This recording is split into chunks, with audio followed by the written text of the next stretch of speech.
ಗುರುಭ್ಯೋ ನಮಃ ಹರಿ ಓಂ. ಇಷ್ಟೆಲ್ಲ ಚರ್ಚೆ ನಡೀತಾ ಇರಬೇಕಾದ್ರೆ ವಿಪ್ರತಿಪತ್ತಿ ಯಾರ ಪ್ರಕಾರ ಅನ್ನುವಂಥದ್ದು, ಅಂದರೆ ವಿವಾದ ಯಾರ ಪ್ರಕಾರವಿದೆ ಅನ್ನುವಂಥ ಚರ್ಚೆಯನ್ನು ತರಂಗಿಣೀಕಾರರು ಎತ್ಕೊಳ್ತಾರೆ. ಈಗ ಅದ್ವೈತ ಮತ ರೀತ್ಯ ವಿಪ್ರತಿಪತ್ತಿಯೇ ಅಂತ ಮೊದಲನೇ ವಿಕಲ್ಪವನ್ನು ಶುರು ಮಾಡ್ತಾರೆ. ಅದ್ವೈತ ಮತ ರೀತ್ಯ ಮಿಥ್ಯಾತ್ವವನ್ನು ಸಾಧಿಸ್ತಾ ಇರೋದು ತ್ರೈಕಾಲಿಕ ನಿಷೇಧ ಪ್ರತಿಯೋಗಿತ್ವ ರೂಪವಾದಂಥ ಮಿಥ್ಯಾತ್ವವನ್ನು. ಅಂತಹ ತ್ರೈಕಾಲಿಕ ನಿಷೇಧ ರೂಪ ಪ್ರತಿಯೋಗಿತ್ವ ಅಸತ್ತಿಗೆ ಇದ್ದೇ ಇದೆ.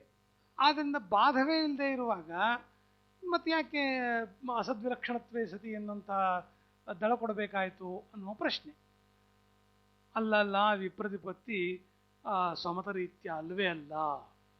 ಹಾಗೆಯೇ ದ್ವೈತಿಗಳಿಗೂ ಮತ್ತು ಮಾಯಿಗಳಿಗೂ ಆಗಿರ್ಬೋದೇ ಅಂತಂದರೆ, ದ್ವೈತ ಮತ ರೀತ್ಯ ಅಸದ್ವಿಲಕ್ಷಣತ್ವೇ ಸತಿ ಅಂತ ಕೊಟ್ಟಾಗಲೇ ಶುಕ್ತಿರಹಿತ ವಾರಣೆ ಆಗಿರೋದ್ರಿಂದ ಮತ್ತೆ ಅಬಾಧ್ಯತ್ವೇ ಸತಿ ಅನ್ನುವಂಥದ್ದು ದಳ ಕೊಡುವಂತಹ ಅಗತ್ಯವೇ ಬರೋದಿಲ್ಲ.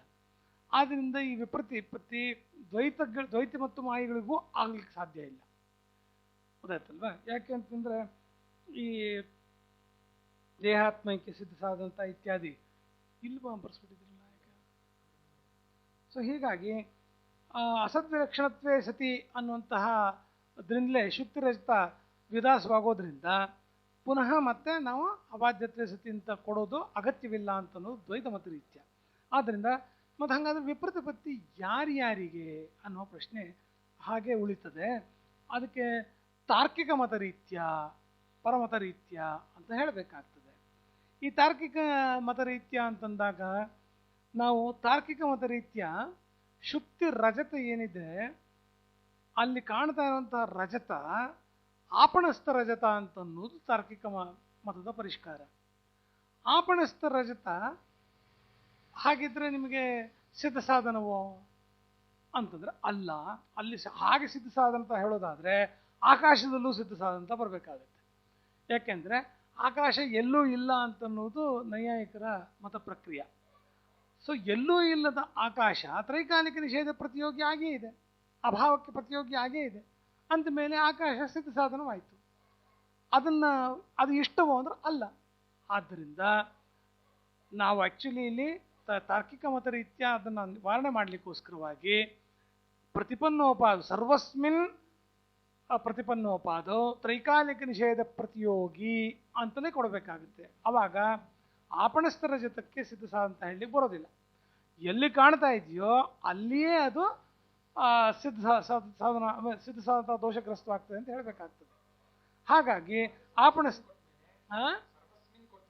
ಸರ್ವಸ್ಮಿನ್ ಅಂತಂದಾಗ ಆಪಣಸ್ಥ ರಜತವು ಸೇರಿದಂತೆ ಎಲ್ಲೆಲ್ಲಿ ರಜತ ತೋರ್ತದೋ ಅಲ್ಲೆಲ್ಲವೂ ಕೂಡ ಇಲ್ಲ ಅಂತ ಹೇಳ್ದಂಗೆ ಆಗುತ್ತೆ.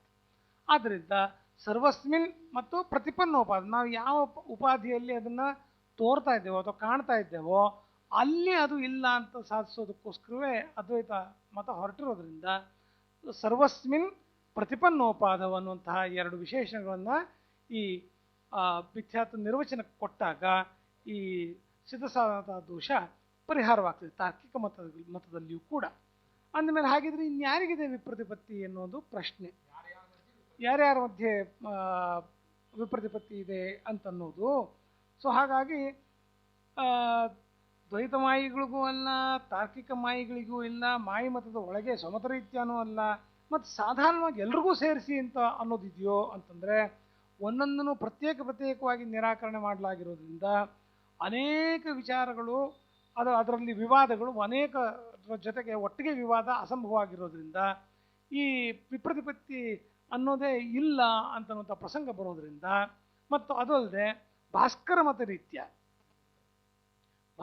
ರೀತ್ಯ ಅಂದರೆ ಅನೇಕವಾದ ರೀತಿಯ ಮಿಥ್ಯಾತ್ವವನ್ನು ಅಂದರೆ ಸತ್ಯತ್ವವಾದಿಗಳನ್ನು ವಿರೋಧಿಸಿ ಮಿಥ್ಯಾತ್ವವಾದವನ್ನು ಮಂಡಿಸಬೇಕಾಗಿರೋದ್ರಿಂದ ಅನೇಕವಾದ ರೀತಿಯ ಈ ವಿಪ್ರತಿಪತ್ತಿ ವಾಕ್ಯವನ್ನು ಹೇಳಲಾಗಿದೆ ಅಂತ ಒಪ್ಕೊಳ್ಬೇಕಾಗುತ್ತೆ. ಏಕೆಂದರೆ ಭಾಸ್ಕರ ರೀತ್ಯ ರಜತ ತಾತ್ಕಾಲಿಕವಾಗಿ ಸತ್ಪದಾರ್ಥವಾಗಿ ಅಲ್ಲಿ ಉತ್ಪತ್ತಿಯಾಗಿ ಪುನಃ ಇಲ್ಲವಾಗುತ್ತೆ ಭ್ರಮ ಕಳೆದ ನಂತರ ಅನ್ನುವಂಥ ಪರಿಷ್ಕಾರವನ್ನು ಕೊಟ್ಟಿದ್ದಾರೆ. ಇಲ್ಲಿ ಹಾಗೆ ಸತ್ತಂತ ಅಂದರೆ ತಾತ್ಕಾಲಿಕ ಸತ್ತಂತ ಒಪ್ಕೊಂಡ್ರೂ ಭ್ರಮಾಪ್ರಮ ವ್ಯವಸ್ಥೆಯನ್ನು ಮಾಡ್ಕೊಳ್ಳೋಕ್ಕೋಸ್ಕರ ಶುಕ್ತಿ ರಜತವನ್ನು ಭ್ರಮೆ ಅಂತ ಅವರೂ ಕೂಡ ಒಪ್ಕೊಳ್ಳದೆ ವಿಧಿ ಇಲ್ಲ, ಭ್ರಮ ವಿಷಯ ಅಂತ. ಆದ್ದರಿಂದ ಅಲ್ಲಿ ಅಲ್ಲಿ ಕೂಡ ಸಿದ್ಧ ಸಾಧನಂಥ ದೋಷ ಬಂದೇ ಬರೋದ್ರಿಂದ ಈ ಸಿದ್ಧ ಸಾಧನಂಥ ವಾರಣ ಮಾಡೋಕ್ಕೋಸ್ಕರ ಅನೇಕ ವಾದಿ ರೀತ್ಯ ಈ ಅನೇಕ ಸತ್ಯತ್ವವಾದಿನ ಪ್ರತಿ ಈ ವಿಪ್ರತಿಪತ್ತಿಯಲ್ಲಿ ಈ ಮಿಥ್ಯಾತ್ವವನ್ನು ಹೇಳಬೇಕಾಗಿದೆ ಅವರ ಇಷ್ಟವನ್ನು ಸಾಧನೆ ಮಾಡಲಿಕ್ಕೆ. ಅಂದರೆ ಅವರ ಇಷ್ಟ ಸಾಧನಂತ ವಿಶ್ವದಲ್ಲಿ ಮಿಥ್ಯಾತ್ವ ಸಾಧನೆ ಅದು ಅನೇಕ ವಾದಿಗಳಿಗೆ ಅಭಿಪ್ರೇತವಲ್ಲ. ಅದಕ್ಕೆ ವಿರುದ್ಧವಾಗಿ ಇವರನ್ನು ಸಾಧನೆ ಮಾಡಬೇಕಾಗಿರೋದು ಈ ಇಷ್ಟು ವಿಪ್ರತಿಪತ್ತಿ ವಾಕ್ಯವನ್ನು ಹೇಳಲೇಬೇಕಾಗಿದೆ. ಆದ್ದರಿಂದ ನಿವೇಶ ಮಾಡುವುದು ಸಾರ್ಥಕ. ಕೃಷ್ಣ.